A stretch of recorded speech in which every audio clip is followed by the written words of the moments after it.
Pada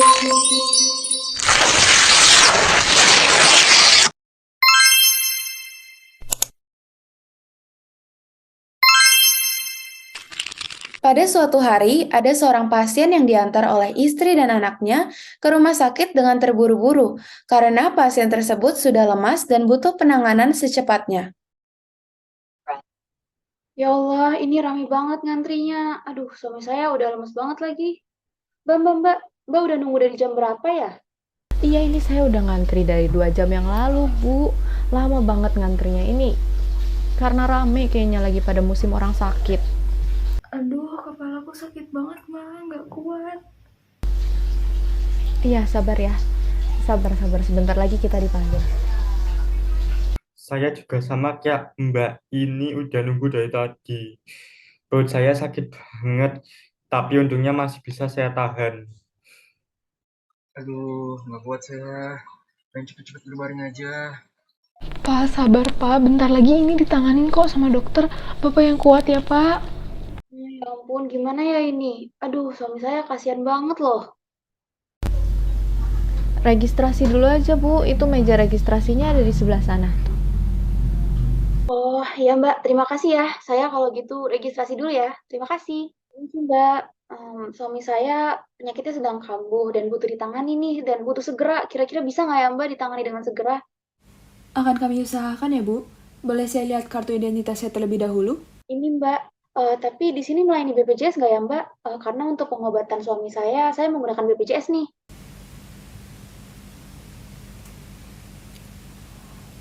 Oh, pasien BPJS. Sebelumnya suami ibu sudah divaksinasi belum? Boleh saya lihat sertifikat vaksinnya? Sudah Mbak, ini sertifikatnya. Ini masih vaksinasi ke-1, Bu. Minimal harus vaksinasi kedua dan nanti di-swab kalau mau ditangani. Tapi keadaan suami saya sudah begini Mbak, apa beneran seperlu itu harus menunggu vaksin kedua dulu? Iya, maaf ya, Bu. Prosedur kami memang seperti itu. Mungkin Ibu dapat mencari fasilitas vaksin terlebih dahulu karena kebetulan stok vaksin di RS kami sedang kosong. Karena sikap dari petugas tersebut, istri dari pasien pun marah dengan sikap dari petugas registrasi yang menyuruhnya untuk mencari vaksin dalam keadaan suaminya yang sudah lemas. Gimana sih Pak, ini suami saya sudah seperti ini, masa tidak mau memberikan keringanan? Iya, nggak kasihan apa? Lihat sendiri nih, Pak. Kondisi bapak saya udah kayak gini. Kok malah dibikin ribet sih? Nggak mungkin dong bapak saya harus vaksin dulu sebelum ada tindakan. Yang ada kondisinya malah makin turun. Maaf, tapi memang dikarenakan kondisi sekarang ini terdapat virus COVID-19, jadi prosedurnya pasien harus divaksin kedua terlebih dahulu. Ya sudah, ikuti saja prosedur yang ada. Saat sang anak dan ibu sedang sibuk mencari informasi vaksin melalui internet, tidak lama kemudian datanglah seorang pasien dengan penampilan yang mewah bertujuan untuk mencari penanganan cepat untuk anaknya. Suster, sus, ya, tolong ya sus, ini tolongin anak saya, kondisinya udah gak membaik dari semalam. Pokoknya gimana pun caranya, tolong tanganin anak saya secepatnya, karena ini anak saya udah lemes banget sus katanya. Jadi tolong ya sus. Mohon maaf Ibu, sesuai dengan prosedur, adiknya harus diswab terlebih dahulu. Dan karena adiknya masih di bawah 18 tahun, maka harus sudah divaksin dengan minimal dosis yang pertama. Oh gitu ya sus. Waduh, agak ribet ya. Ya udah deh, nak, kamu suap dulu aja ya, biar bisa cepet ditanganin ini sama rumah sakitnya. Duh, mah, please, mah. Ini udah pusing banget. Perut aku juga sakit banget. Pah, cepetan ini bilang susternya biar cepet ditanganin. Aku udah lemes banget ini.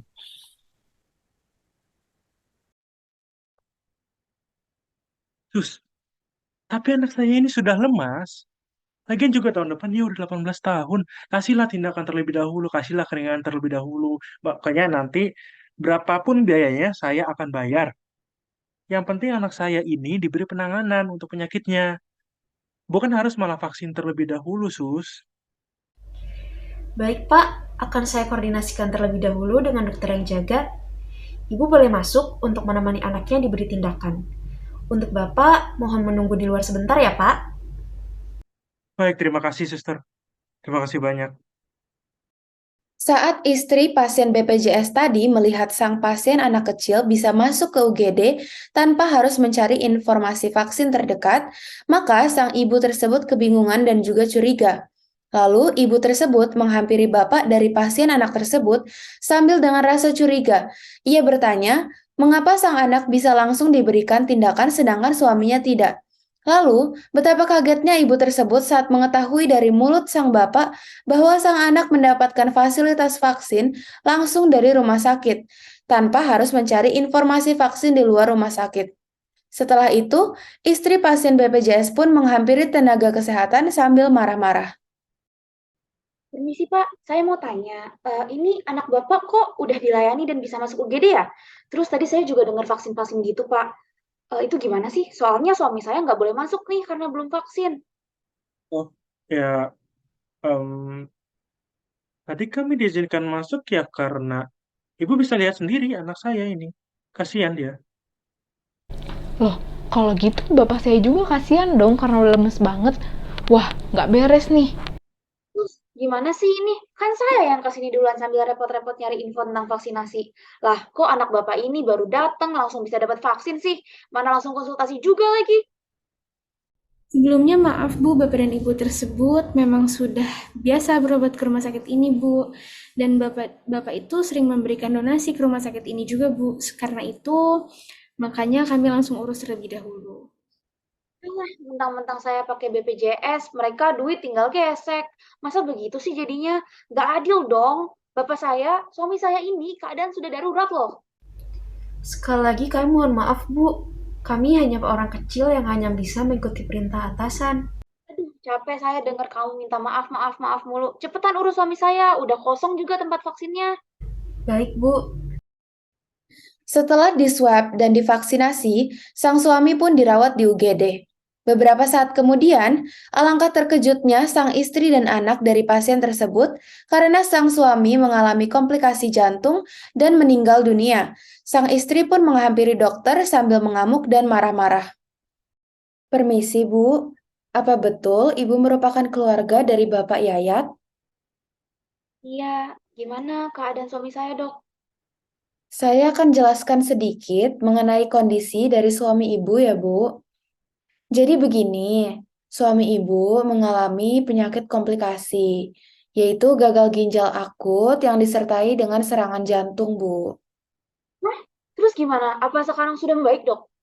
Kami sudah berupaya dengan maksimal, Ibu, akan tetapi dengan berat hati kami harus beritahu bahwa suami Ibu dinyatakan meninggal dunia. Ya Tuhan, suami saya beneran, Dok. Mewakili pihak rumah sakit, kami tim dokter memohon maaf ya Ibu dan turut berduka cita atas kepergian suami Ibu. Pasti, pasti ini gara-gara kelakuan perawat-perawat tadi yang telat ngasih tanggapan itu kan? Mana direktur rumah sakitnya, Dok? Suruh dia temuin saya sekarang juga. Sekali lagi, mohon maaf ya, Bu. Akan saya sampaikan kepada pihak yang terkait secepatnya.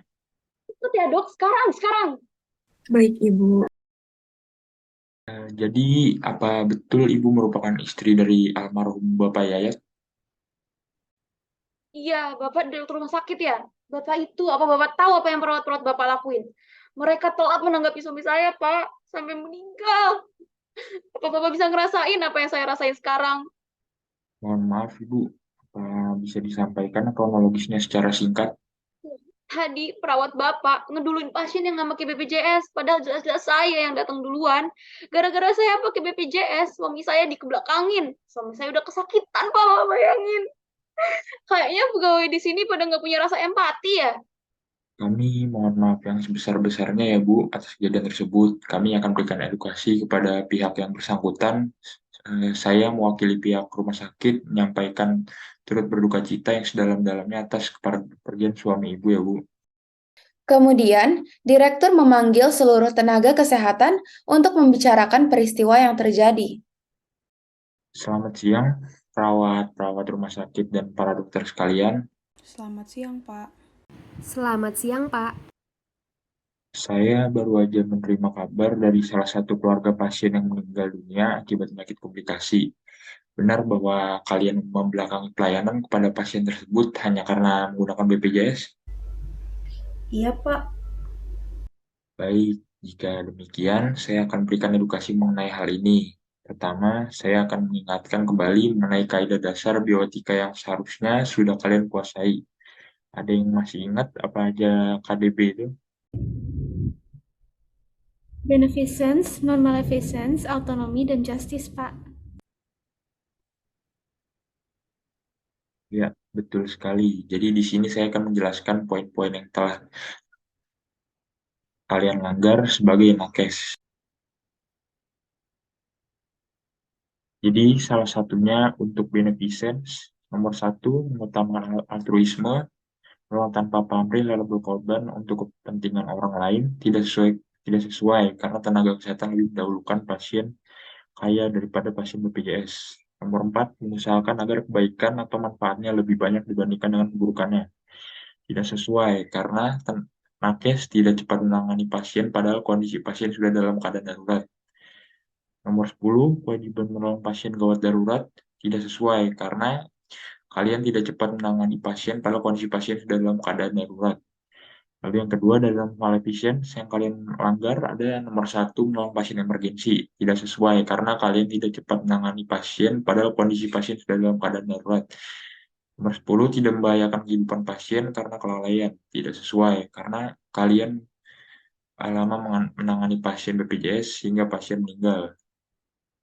Yang ketiga, prinsip otonomi yang kalian langgar itu ada di nomor 3, berterus terang. Tidak sesuai karena pihak rumah sakit bilang vaksinnya habis, padahal masih ada. Yang keempat, dari justice yang kalian langgar ada nomor 3, memberi kesempatan yang sama terhadap pribadi dalam posisi yang sama. Tidak sesuai karena ketika pasien BPJS tersebut mau vaksin, rumah sakit bilangnya nggak ada. Tapi pas orang kaya datang, langsung dikasih vaksin. Yang nomor 7, menjaga kelompok yang rentan, yang paling dirugikan, tidak sesuai karena pasien BPJS-nya lagi darurat banget, tapi nggak langsung ditangani sama kalian. Gimana? Sekarang udah paham belum semuanya? Sudah, Pak. Sudah, Pak. Sudah, Pak. Dan itu, kalian juga tentunya ada kode etik profesinya masing-masing ya. Dari kasus yang baru aja terjadi, untuk yang perawat bisa disebutkan apa aja yang udah dilanggar. Mohon izin menjawab, Pak. Dari kode etik profesi keperawatan itu sendiri ada perawat dan klien. Perawat dalam memberikan pelayanan keperawatan menghargai harkat dan martabat manusia, keunikan klien, dan tidak terpengaruh oleh pertimbangan kebangsaan, kesukuan, warna kulit, umur, jenis kelamin, aliran politik, dan agama yang dianut, serta kedudukan sosial. Lalu perawat dan praktik. Perawat senantiasa menjunjung tinggi nama baik profesi keperawatan dengan selalu menunjukkan perilaku yang profesional. Sekiranya itu saja yang bisa saya sampaikan, Pak. Baik, Pak, saya izin menambahkan bahwa dalam profesi perawat pun terdapat prinsip profesi dan prinsip umum. Untuk profesi keperawatan sendiri, yang pertama ada advokasi atau melindungi pasien, kemudian ada respect to others, yaitu menghormati dan menghargai pasien, dan yang ketiga ada compassion atau kasih sayang atau rasa iba, dan yang terakhir ada empati, yaitu kepedulian kita antar sesama. Kemudian untuk prinsip umum juga ada 4 pilar etik petugas kesehatan. Yang pertama ada veracity atau kebenaran atau kejujuran. Kemudian ada fidelity, yaitu adalah kesetiaan atau menepati janji kita. Kemudian yang ketiga ada confidentially atau kerahasiaan.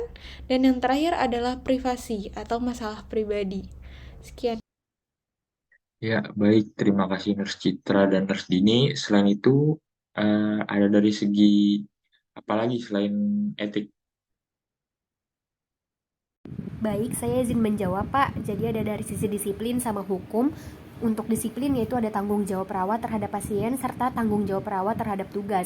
Lalu untuk segi hukum ada Undang-Undang Nomor 38 Tahun 2014 tentang keperawatan pasal 2 bagian A, yang dimaksud dengan asas perikemanusiaan adalah asas yang harus mencerminkan perlindungan dan penghormatan hak asasi manusia serta harkat dan martabat setiap warga negara dan penduduk tanpa membedakan suku, bangsa, agama, status sosial, dan ras. Seperti itu, Pak. Ya, baik. Terima kasih yang telah menjawab dan mengingat apa saja aspek etik, disiplin, dan hukum keperawatan. Dan tentunya perlu diterapkan juga ya sebagai nakes. Jadi tidak ada lagi gitu kejadian seperti siang hari ini. Oke, karena di sini ada para dokter juga, sekalian saya mau bertanya. Ada yang bisa sebutkan dari profesi dokter apa saja kode yang berhubungan dengan kasus tadi siang? Baik, Pak. Saya izin menjawab. Di Kode Ki itu sendiri ada Kode Etik Kedokteran Indonesia Kewajiban Umum, yaitu pada pasal 8, yang berisi seorang dokter itu wajib dalam setiap praktik medisnya untuk memberikan pelayanan secara kompeten dengan kebebasan teknis dan juga moral yang sepenuhnya. Lalu itu juga disertai dengan rasa kasih sayang atau compassion dan juga penghormatan atas martabat manusia. Pada kasus ini, kami tidak kompeten dan membedakan pelayanan antara pasien kaya dengan pasien BPJS. Dan terdapat juga pada pasal 10, yaitu seorang dokter wajib untuk menghormati hak-hak dari pasien, teman sejawat, dan tenaga kesehatan lainnya. Serta kami wajib untuk menjaga kepercayaan pasien. Pada kasus ini, kami tidak menghormati hak dari pasien BPJS. Sekiranya itu, Pak, yang dapat saya jawab. Saya izin berpendapat juga, Pak. Di Kode Ki juga ada kewajiban dokter kepada pasien, yaitu pada pasal 17, yang bunyinya setiap dokter wajib melakukan pertolongan darurat sebagai wujud tugas perikemanusiaan, kecuali bila ia yakin ada orang lain bersedia dan mampu memberikannya. Oke, baik. Sepertinya dari setiap profesi, baik itu dokter maupun perawat, sudah dipaparkan ya, apa aja kode etik yang perlu diingat juga diterapkan. Ya, jadi tujuannya itu sebagai bahan evaluasi kita semua agar tidak memandang pasien itu hanya sebatas keuntungan bagi kita. Untuk kedepannya, jangan sampai ada kejadian kayak gini lagi. Bagi saya ini sangat memprihatinkan karena kita membiarkan nyawa seseorang yang mungkin sangat berharga buat keluarganya pergi begitu saja. Tentunya kita juga punya keluarga kan. Coba bayangin, kalau itu keluarga kita. Ya udah, saya tutup pertemuan hari ini. Makasih semuanya. Kasus tersebut berakhir dengan edukasi yang diberikan oleh direktur rumah sakit, dan mulai dari saat itu, para tenaga kesehatan harus menaati dan juga peduli KDB, UU Profesi, dan menangani pasien dengan adil tanpa memandang ekonomi dan asuransi yang digunakan.